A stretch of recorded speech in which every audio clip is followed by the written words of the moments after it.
Nanti kalian ditanya sama redaktur dong, mana tadi beritanya? Agak turun, Pak. Agak turun, Biar oke. kelihatan. Ya.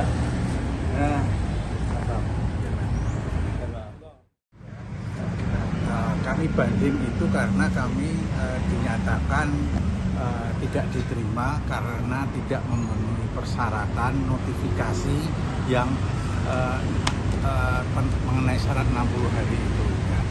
Nah, 60 hari itu adalah ketentuan yang ada pada surat keputusan Ketua Mahkamah Agung nomor 36 tahun 2013 tentang lingkungan hidup.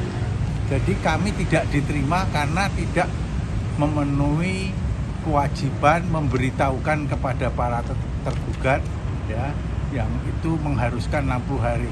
Yang kami komentar ini ada dua hal, ya. Satu adalah bahwa KM ini adalah bukan peraturan yang mengikat umum, tidak bersifat erga omnes, bukan ketentuan yang bersifat untuk umum, tapi hanya mengikat para hakim saja gitu. Jadi adalah suatu anomali bagi kami apabila dikatakan bahwa gugatan kami ditolak, ya, atas suatu kepentingan yang sifatnya internal, ya. Dan yang kedua adalah bahwa ketentuan 60 hari itu sebetulnya tidak relevan untuk kasus ini. Ketentuan 60 hari itu hanya relevan untuk kasus lingkungan, ya. Kasus lingkungan itu adalah tentu aja relevan karena diperlukan waktu 60 hari notifikasi agar ada proses eksekusi terbirokrasi, ada proses untuk memberitahukan atau melaksanakan penindakan terhadap pencemar lingkungan, ada proses untuk menerbitkan suatu surat edaran, maka diperlukan waktu 60 hari.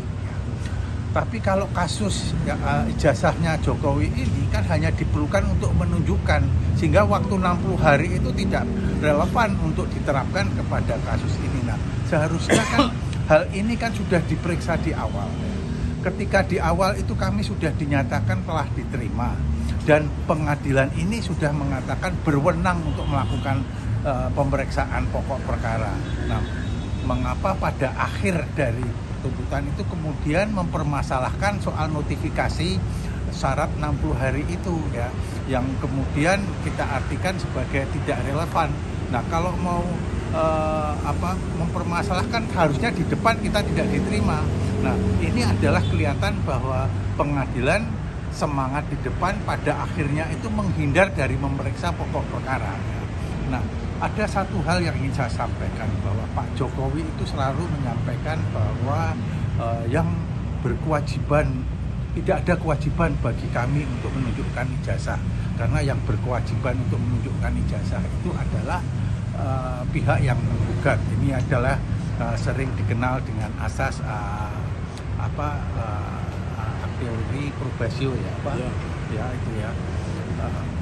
Itu bahwa siapa yang mengajukan dalil adalah yang berkewajiban membuktikan. Itu ada pada, namun kayaknya ya para penasihatnya Pak Jokowi tidak lengkap menyampaikan hukum pembuktiannya. Ya. Hukum ada asas yang disebut reus in excipiendo fit actor, ya.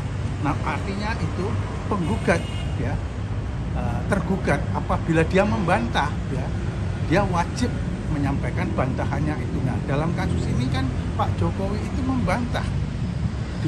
Kami telah membuktikan sebagai palsu di pengadilan ini, kemudian membantah bahwa dia punya yang asli, ya. Nah, kami telah membantah bahwa fotonya bukan fotonya Pak Jokowi, ya.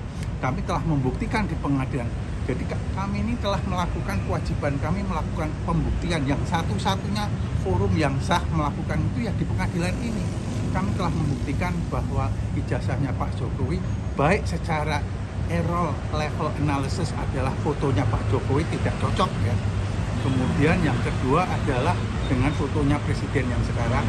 Yang kedua menggunakan anatomi morfologi, ya, dengan dasar model bias matematik, gitu, ya, yang menghasilkan kepalsuan sebanyak 92,37%, bahwa itu bukan fotonya Jokowi. Bahkan Pak Rismon sendiri juga menyatakan bahwa tidak ada lintasan, sehingga menurut Pak Rismon di pengadilan ini juga telah membuktikan bahwa itu terjadi manipulasi digital ya atas fotonya di foto di ijazahnya Pak Jokowi.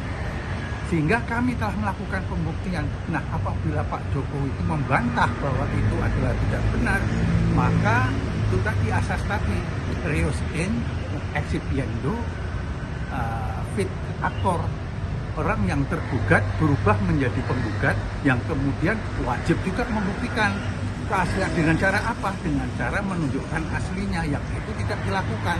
Dengan demikian dalam asas hukum perdata ini ya buat kawan-kawan yang perlu saya jelaskan bahwa asasnya itu adalah preponderance of evidence ya, bukan beyond reasonable doubt ya.